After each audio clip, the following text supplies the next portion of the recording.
Okay. All right. So we're going to pick up on business planning where we left off Wednesday. So we were talking about business plans and all that good stuff there. Now, this is the business plan.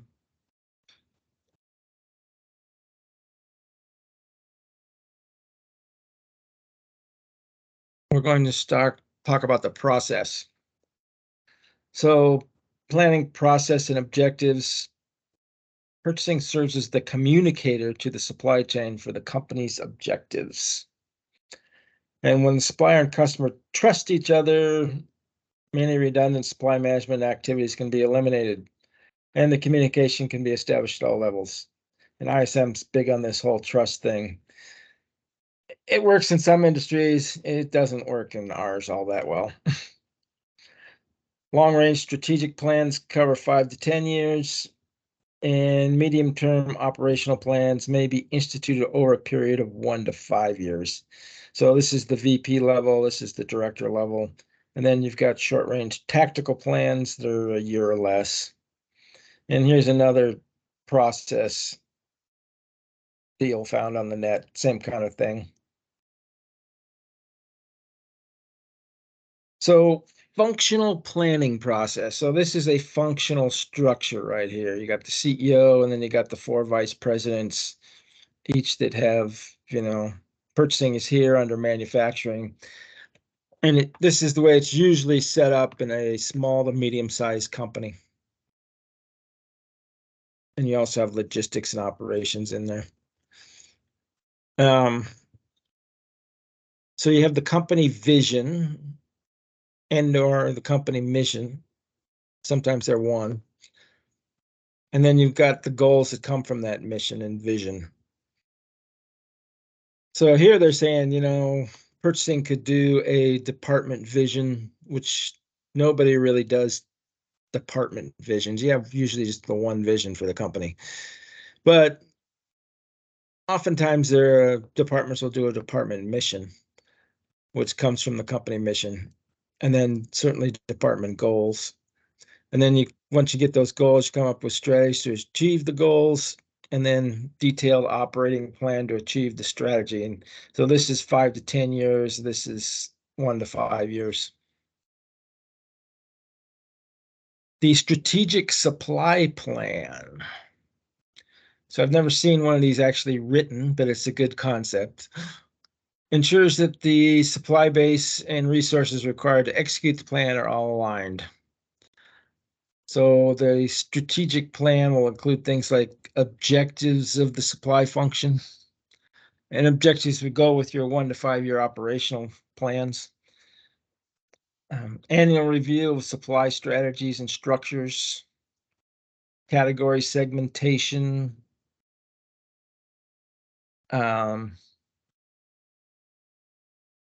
prioritization of resources to the most beneficial strategies, annual supply improvement program and project management methodologies, cross-functional team sponsored improvement initiatives, supply strategies. They're looking for reliability, responsiveness, and flexibility. They include things like benefits and risks of various sourcing options, stockouts versus excess inventory, speed compared to reliability, lowest initial price weighed against total cost of ownership, etc. Forecast-based budgeting is responsive to changes. And this is mostly for headcount and purchasing. Supply performance benchmarked against the marketplace. Is our purchasing department set up like the other Fortune 500 companies? Advanced acquisition plan. So this is also part of the strategic supply plan. In the advanced acquisition plan, you're looking at early definitions of the needs of new products, investigation of the market, decisions about sourcing tools, RFX type, contract type, statement of works. This is all on your advanced products or services. that are coming down the pike at you. So here's the bookend of your strategic supply plan. You got those same sections in here that we just went over. Cross-functional teams, supply strategy, budgeting, benchmarking, and the advanced acquisition plan. So that's the supply management strategic plan.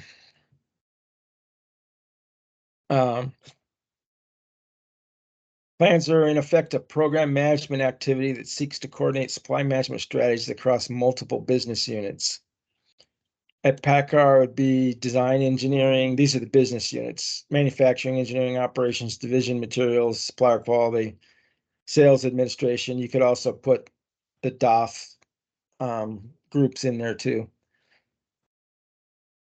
Supply and market intelligence, I use the acronym SMI here, serves to help shape corporate strategy, supply design, and supply strategy by coordinating internal unit strategies and different functional strategies. So the SMI, Supply Market Intelligence team, also serves as the group source of information regarding supply market, internal spending, and technology trends.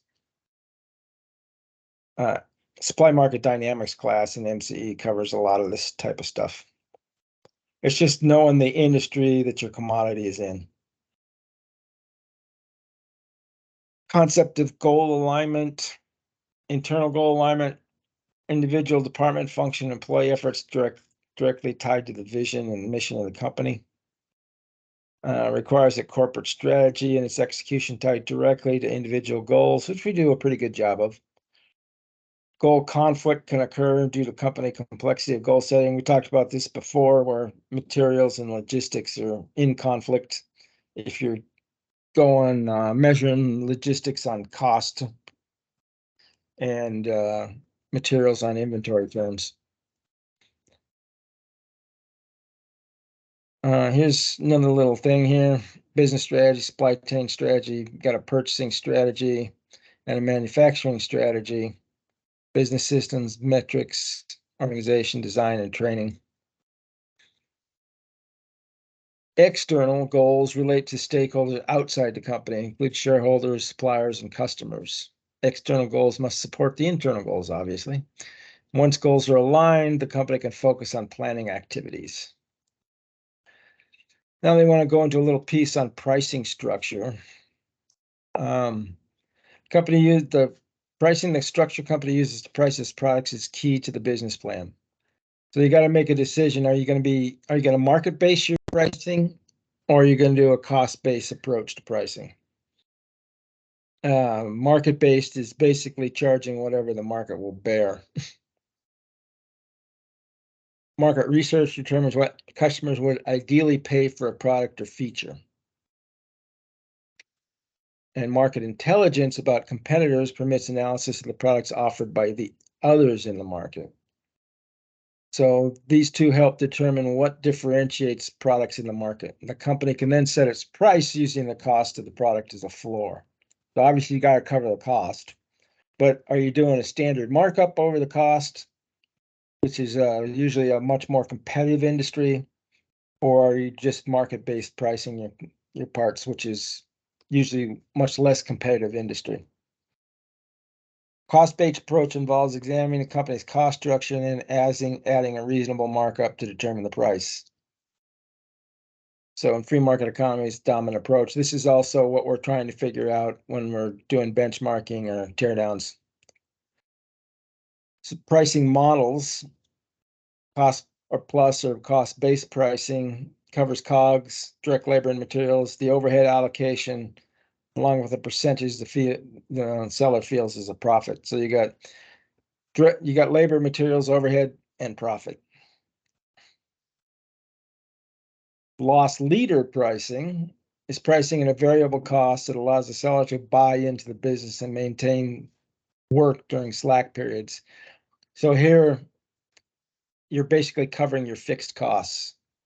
This can also lead to profiting on the follow-on maintenance product. Tech can also be used to dominate the market and force other sellers out, although you can get into antitrust problems with that kind of approach.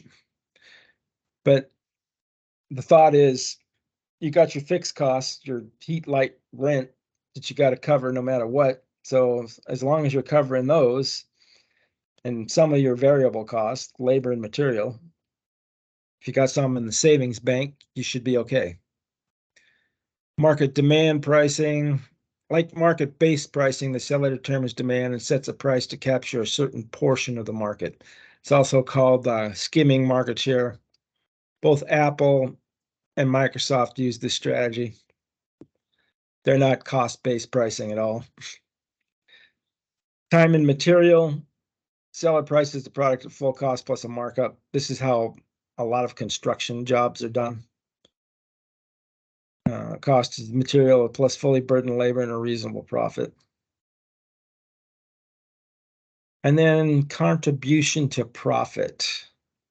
Time reductions in spending contribute directly to the company's profitability, and specific areas that may fall under purchasing are cost savings programs, process improvement programs, re-engineering, collaboration savings efforts, working with supplier, and things like speed to market. And cost savings may arise from, things like negotiated savings, volume leveraging, e-procurement contracts, outsourcing, international sourcing activities, inventory reduction, improved payout terms, spot or hedge buys, and transportation sourcing improvements. And then financial measures and other metrics. So top line revenue growth, increasingly viewed as an important measure to purchasing. Not so much at PACCAR. The metric specifically considers the following: reduction in time to market to bring revenue to the company sooner, and improve product availability to support sales so you don't run into stockouts. Operating income, indicator of how much revenue will become profit. It's equal to the difference between the cost of goods sold and revenue, also called EBIT or EBIT, earnings before interest and taxes. Material margin, difference between net sales price and the cost of the raw material needed to produce the product. So you're not considering labor here. Supply management influences this margin through smart sourcing. And then the purchase price variance we've talked about before, the difference between the item's standard cost and its actual cost when you write the PO. All right. The director of supply management for O'Shea Company must create strategies that align with the company's business objectives to increase revenue, reduce costs, and generate new products. When creating strategies, which criteria are most important for the director to consider? Okay, so tasks, investment staffing levels, business changes. This is kind of a weird question. Anybody got a guess?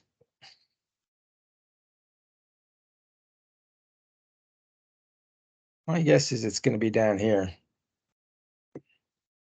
Because usually when they're setting objectives, it's long term.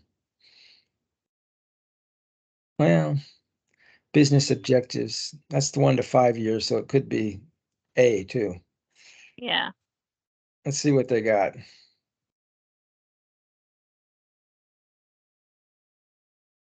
C, okay. Okay, this is the other bugaboo from ISM. They're all about purchasing needs to bring innovation from the suppliers to reduce costs. Wait, that's not the question. Oh yeah, hey.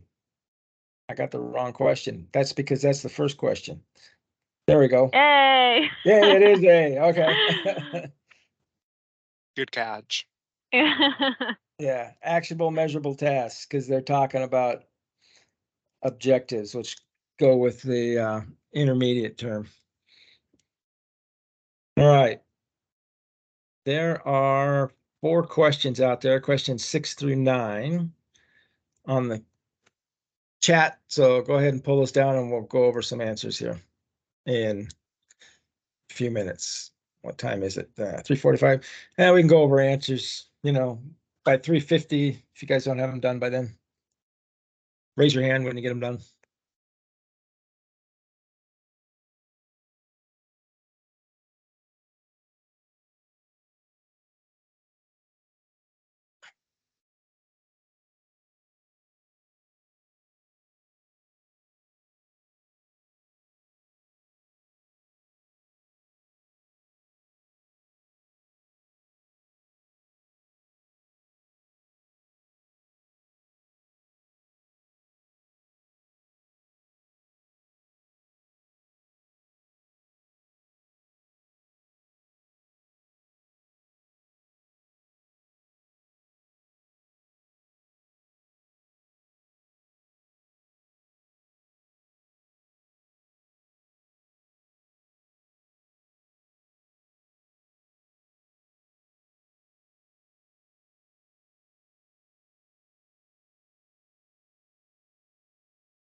All right, let's go over some answers here.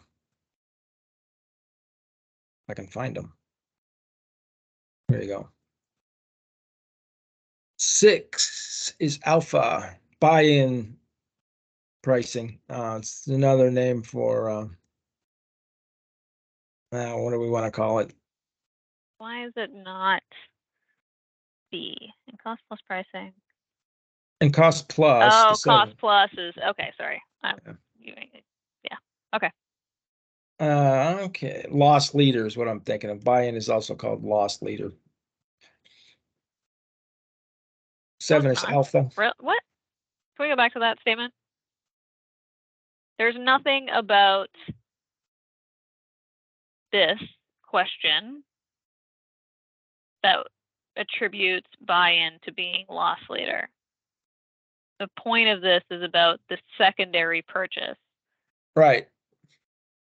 Right, but But if you go back to the slide, they say yeah, another can we name go back to for the it slide? is- yeah. Another name for it. Because I thought 9 was going to be more related to loss leader. Oh, weird. Okay, my bad. Yeah. Okay. 7 is alpha. Suppliers allow the procurement organization to focus their attention on relationships with strategic suppliers.